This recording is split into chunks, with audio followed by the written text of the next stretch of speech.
In this presentation, and thank you very much for having me here to be part of this discussion. So in this presentation, I draw on our work, and Claudia has alluded to that.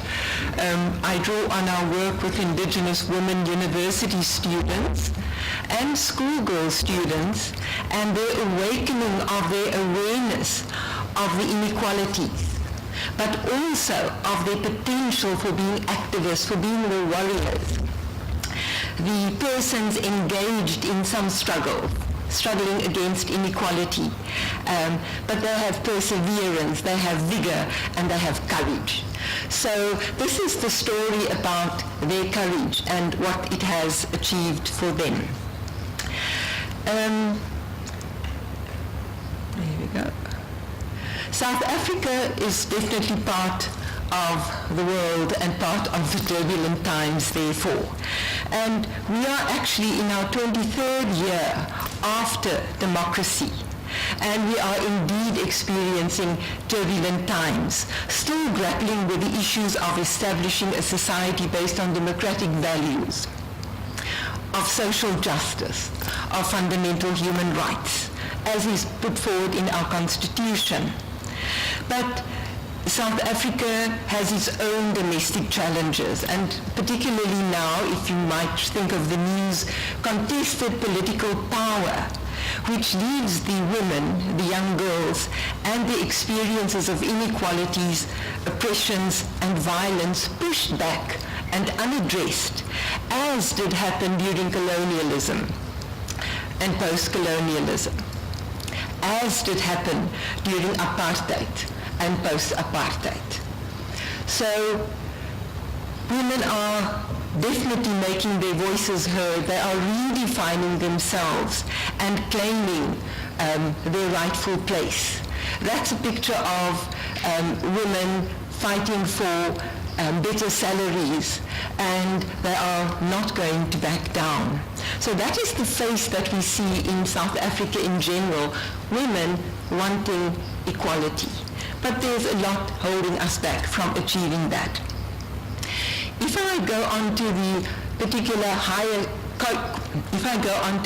education in South Africa, and that particular context, it is also couched in the South African Constitution, which talks about equality and no discrimination.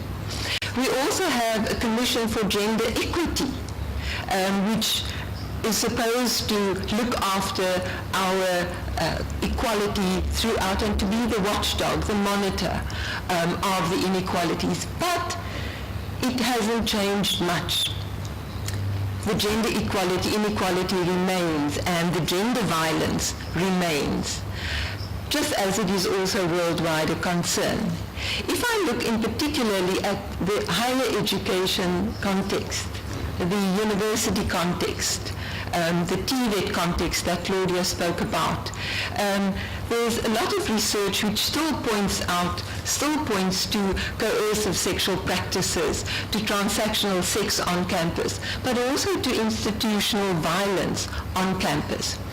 And we don't have a policy across the institutions addressing gender violence at the university. So I'm going to focus in particular on the inequality related to gender violence and related to sexual violence and what the girl warriors did. So we have policies for equity and we have policies for sexual harassment, but they don't seem to be taking us where we want to be. As Jane says, it's 2 steps forward and 3 steps somewhere else. So how do we change gender violence in the 21st century in South Africa? How do we change institutional cultures? And how do we get communities to change?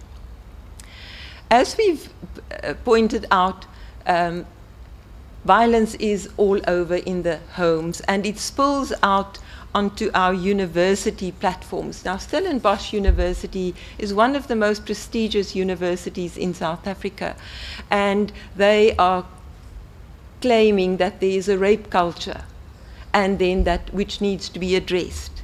not far from my home university, there's the Rhodes University, where the young women listed 11 young men who were the purported rapists. And of course that evoked a whole discussion and anger about the situation at university campuses. So there was lots of protests, and young girls and women are taking to the streets to ensure that the inequality, and especially in this instance, the rape culture, is addressed and not hidden under the carpet. So looking at our young girls, they are the ones who were on the front page of the PowerPoint. The question is, how can we engage girls to enable them to be warriors in addressing gender violence in their communities? And it speaks to what can they do themselves, but also what can they do for the university community and the communities more broader and wider than that. When I was listening to Olga and to Claudia and thinking about what you were saying, the theoretical framework by Sharma, it's the theory U, speaks quite nicely to how we can conceptualize this change that we want. Now, Sharma talks about a framework for deep personal social changes.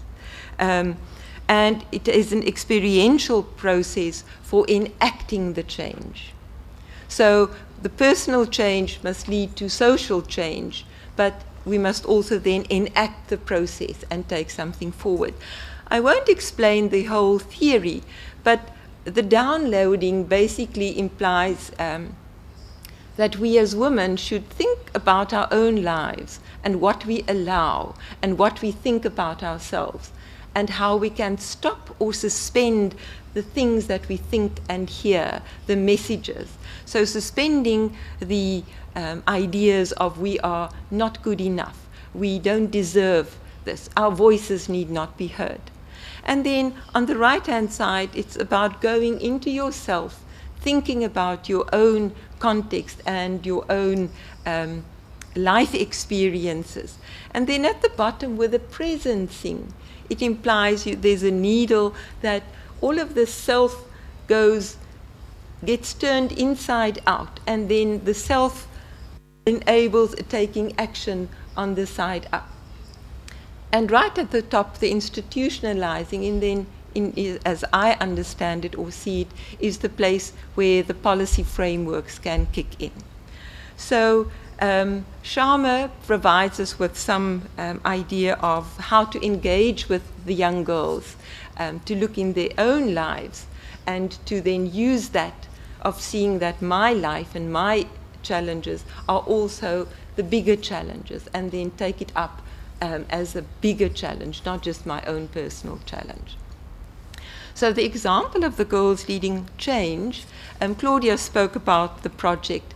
We invited first-year students to come to the university, who were coming to the university, to engage with them. And we said we want to talk about how you can address gender violence and sexual violence. They were 14 girls. They were all Black African. They were all first-year teacher-educator students, and they were from rural areas. And so for the past 4 years, we've been working with them and engaging in, again, a methodology which enables them to reflect and to think of ways forward. So we made cell films, which is using a cell phone to make a film. We made policy posters, and I brought the set here, much larger at home, but something visual that they could take as tools to the people that they were going to have a dialogue with. And then they also made action briefs, which is what is not just the problem, but what are the solutions. So that then was the methodology, but importantly it was, once you had spoken about this, to take the dialogue further. And just briefly, the process of the cell films, and they came up with the challenges that they experienced at university, getting into the res and being coerced into sex to get the place. The violence at the games when the students come to play rugby or soccer. Sexual harassment on the university campus. And then how the security people themselves are problematic in not protecting the woman, but actually adding to the gender violence. So there are the policy posters and the processes they used, making them in rough, and then we digitizing them. But you can see it's about my body, not your toy, how the campus is unsafe, how privacy is not always given the proper respect. The campus, which should be the home from home, is an unsafe space. The harassment, and then the date rape, the intimate partner rape, which they thought was not rape, but was just a bad experience. So with these policy posters and action briefs, they set off to have a whole range of dialogues with the top university structures, with student structures, with public and national dialogues, at international spaces, but engaging the whole time with the issues at hand and spreading the information and not just sitting, it's my problem, but having these dialogues. So what are we seeing? We are seeing that they are warriors in the making. They are these women who will not fight, but will continue and persevere to make the change and not rest until it's done. And there is what one of the students said, I feel like we're becoming young activists. As women, we usually feel like we have no say, like we should take whatever comes our way. But now that I know my rights and that it is not okay to tolerate these things, I will also protect my friends. So there's the shift from just me to my friends. And let them know they do not have to take it. Something can be done. So they also wrote a little book with their own personal stories, which you might want to look at over lunchtime. So they are warriors in the making. They are speaking out at every opportunity that they find. They are engaging the public, engaging young women, other young women, and young men. This is a photo voice activity that Claudia dreamt up, and where you make, not just say this is the problem, but what is the solution? What do you think the solution would be to addressing these issues? So engaging the public, taking a stand. Their eyes have been opened. They take a stand. Kwanele, enough is enough. No more sexual violence. They were engaged or taking a stand, making their voices heard about the Boko Haram girls in Nigeria, and even in Minnesota, North America, they were joining a march for equality. So they've been exposed to what they could do, which might be an example to take forward. Even more important, they are training other young women, the schoolgirls I spoke about, to get them to understand what the challenges are and what one can do about it. So they are reaching out. But when they are going home, they are also paying it forward at home. So it's not just, well, I understand, but what is it that I can do at home? And this one young girl wrote a proposal. She asked my advice. She wrote a proposal to get land in a very small rural hometown so that she could work with young students, young women who were unemployed, and young men actually, and get them to be productive and to think about equality. On her LinkedIn profile, she's now a new teacher, the first time this year, she has agriculture and gender-based violence. So she's going somewhere with what she's been thinking, what we've been talking about. She has a piece of land from the community and creating jobs in that regard. So she's definitely taking it forward. But for me, the end point is really, well, there are many endpoints. Maybe it's just points in the circle, Claudia. The idea is that the work that they had started out with us in the project, with Claudia and Lebo, got us at the university to initiate a gender forum. So the important people heard we need some voice. So we have a gender forum. We've also put in a proposal for a women's center and for a gender studies program, which we do not have. I envy Hugh here with the gender studies program. But I think last week or the week before last, I was invited to a gathering where we were talking about developing a national policy for higher education for addressing gender violence. So what we said was missing at the beginning seems to be coming together, not just through our work, but our work feeding into that. And then the last one. We have a constitution, we have the Gender Commission for Equality, but they on their own cannot do the work. And therefore, we need to have a sense of political education. We have a sense of training or developing the women to be the warriors to bring about the change, and of course to help the Gender Equality Commission. But to get them to really think about their own lives and to work for positive change, which then enables the equality that we want. One of the young girls says, once your eyes go wide open, you cannot go back.